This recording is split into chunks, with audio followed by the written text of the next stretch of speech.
मित्रों, जैसा कि हम सभी जानते हैं कि इस मृत्युलोक अर्थात पृथ्वी लोक पर जीव जंतुओं के 84 लाख योनियां निवास करती है और उसी में से एक मनुष्य योनि भी है जिसमें हमारा और आपका जन्म हुआ है। मित्रों, मृत्यु के बाद प्राणी को उसके कर्मों के हिसाब से अगला जन्म मिलता है और जब कोई प्राणी अपने पिछले जन्म में अधिक से अधिक सत्कर्म करता है तो उसका जन्म मनुष्य योनि में होता है।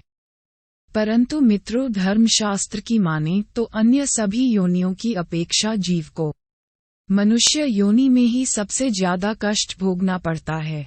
आज की इस वीडियो में हम आपको यही बताने जा रहे हैं कि मनुष्य को माता के गर्भ से मृत्यु तक किस किस तरह के कष्ट भोगने पड़ते हैं, जिसका वर्णन भगवद पुराण में किया गया है। मित्रों, जब भी कोई प्राणी मृत्यु के बाद मनुष्य की योनि में जन्म लेता है तो वह सबसे पहले ईश्वर द्वारा निश्चित पुरुष के वीर्य के कण के रूप में स्त्री के उदर में प्रवेश करता है। वहां वह एक रात्रि में स्त्री के रज में मिलकर एक बन जाता है, फिर 5 रात्रि में छोटे कण का रूप हो जाता है और उसके बाद अंडे की जैसे रूप में परिणत हो जाता है। इसी तरह 1 महीने में उसके सर निकल आते हैं, 2 मास में हाथ पांव आदि अंगों का निर्माण हो जाता है और 3 मास में नख अर्थात नाखून, अस्थि, चर्म यानी त्वचा, स्त्री पुरुष के चिन्ह तथा अन्य छिद्र उत्पन्न हो जाते हैं। 4 मास में उसमें मांस उत्पन्न होने लगता है। फिर 5वें महीने में गर्भ में पल रहे शिशु को भूख प्यास लगने लगती है और 6ठे मास से झिल्ली से लिपटकर वह कोख में घूमने लगता है। उस समय माता के द्वारा ग्रहण किए हुए अन्य जल आदि से उसकी भूख मिटने लगती है और वह कृमि आदि जंतुओं की उत्पत्ति स्थान में पड़ा रहता है। वह सुकुमार तो होता ही है। जब वहां के भूखे कीड़े उसके अंग नोचते हैं तब अत्यंत क्लेश के कारण वह क्षण क्षण में अचेत हो जाता है। इतना ही नहीं, माता के खाए हुए कड़वे, तीखे, गरम, नमकीन, रूखे और खट्टे आदि पदार्थों का स्पर्श होने से उसके सारे शरीर में पीड़ा होने लगती है। वह जीव माता के गर्भाशय में झिल्ली से लिपटा और आंतों से घिरा रहता है। उसका सिर पेट की ओर और पीठ और गर्दन कुंडलाकार में मुड़े रहते हैं। माता के गर्भ में मनुष्य पिंजरे में बंद पक्षी की भांति पराधीन एवं अंगों को हिलाने डुलाने में भी असमर्थ रहता है। इस अवस्था में उसे दिव्य शक्ति के द्वारा स्मरण शक्ति प्राप्त होती है, जिसके बाद उसे अपने पिछले जन्मों के कर्म याद आ जाते हैं। फिर वह बेचैन हो जाता है और उसका दम घुटने लगता है। फिर 7वां महीना आरंभ होने पर उसमें ज्ञान शक्ति भी पनपने लगती है, जिसकी वजह से वह एक स्थान पर नहीं रहना चाहता। तब स्थूल शरीर में बंधा हुआ वह जीव अत्यंत भयभीत होकर दीर्घ वाणी से कृपा याचना करता हुआ हाथ जोड़कर उस प्रभु की स्तुति करता है जिसने उसे माता के गर्भ में डाला है।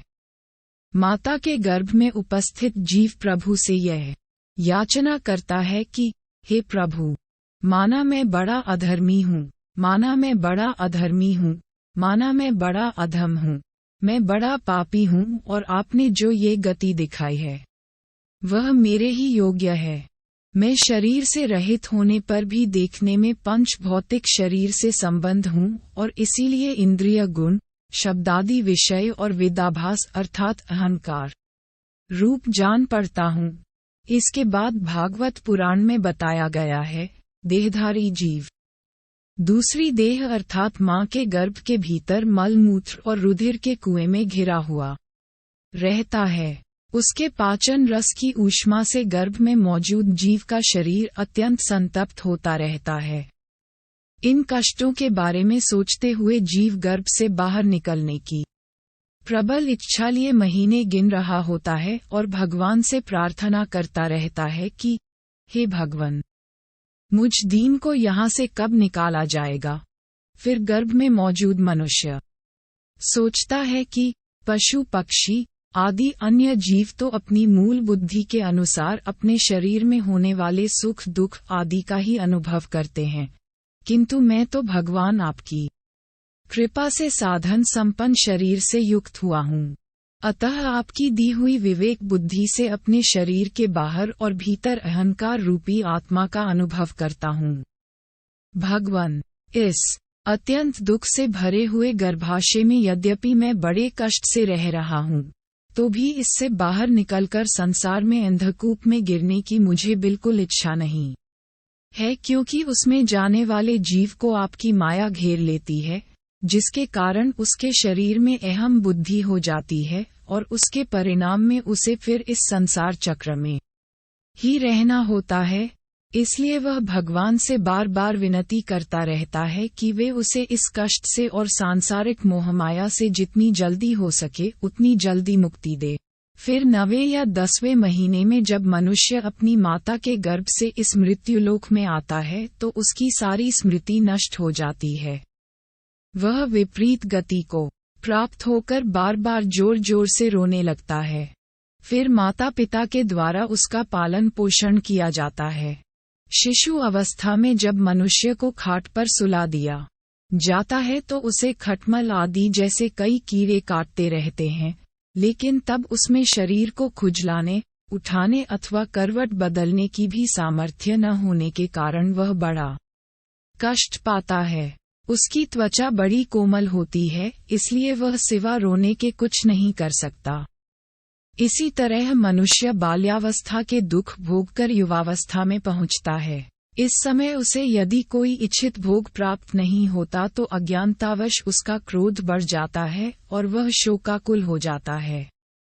देह के साथ ही साथ अभिमान और क्रोध बढ़ जाने के कारण मनुष्य अपना ही नाश करने के लिए दूसरे कामी पुरुषों के साथ बैर कर लेता है। इतना ही नहीं, खोटी बुद्धि और अज्ञानता के कारण मनुष्य अभिमान करने लगता है, जो शरीर से मृत्यु काल तक अनेक प्रकार के कष्ट ही देता है। उसी के लिए मनुष्य तरह तरह के कर्म करता रहता है, जिनमें बंध जाने के कारण इसे बार बार संसार चक्र में जन्म लेना पड़ता है।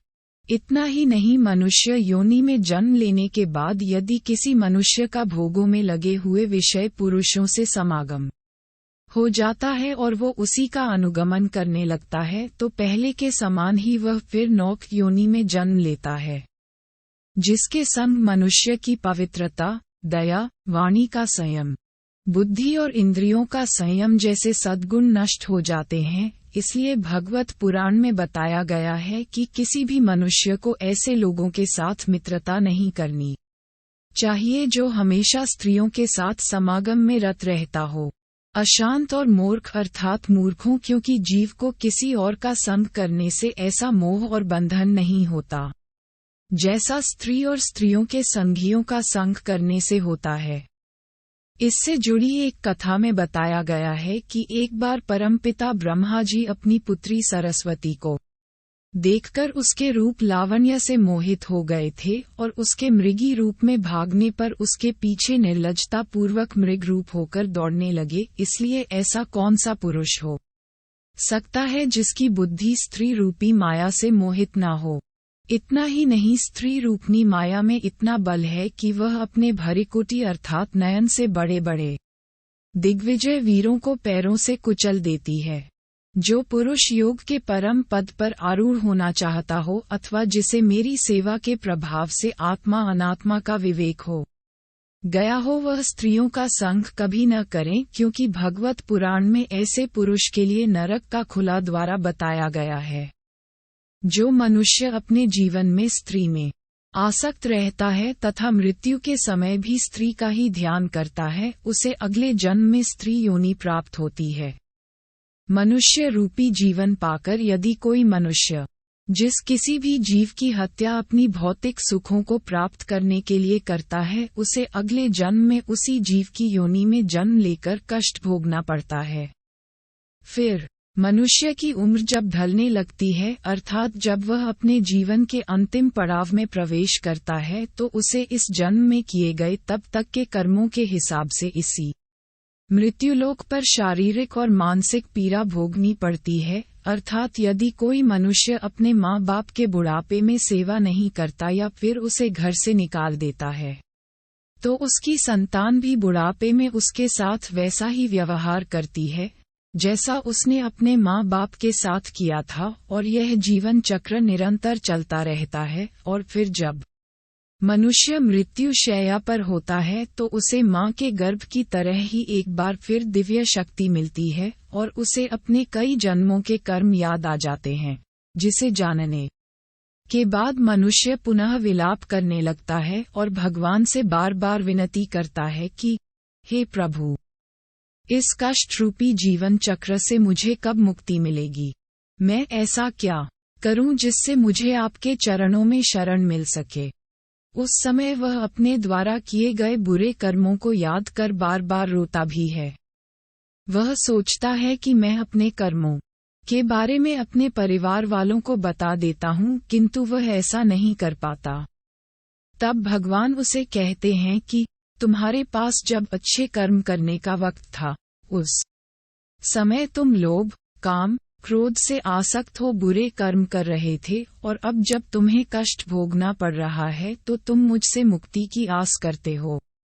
ऐसा कभी नहीं हो सकता, इसलिए हे देहधारी, अपने अगले जन्म में अच्छे कर्म करना ताकि तुम्हें मेरी शरण में जगह मिल सके। फिर इसके बाद यमदूत उसके शरीर से आत्मा निकाल कर ले जाते हैं और बच जाता है तो वह स्थूल शरीर। इसलिए मनुष्यों को चाहिए कि वह भगवान के द्वारा मिले मनुष्य रूपी जीवन में अधिक से अधिक सत्कर्म कर जन्म मरण के चक्र से खुद को मुक्ति दिला ले और सदा के लिए भगवान के चरणों में अपना स्थान बना ले। हर हर शंभु।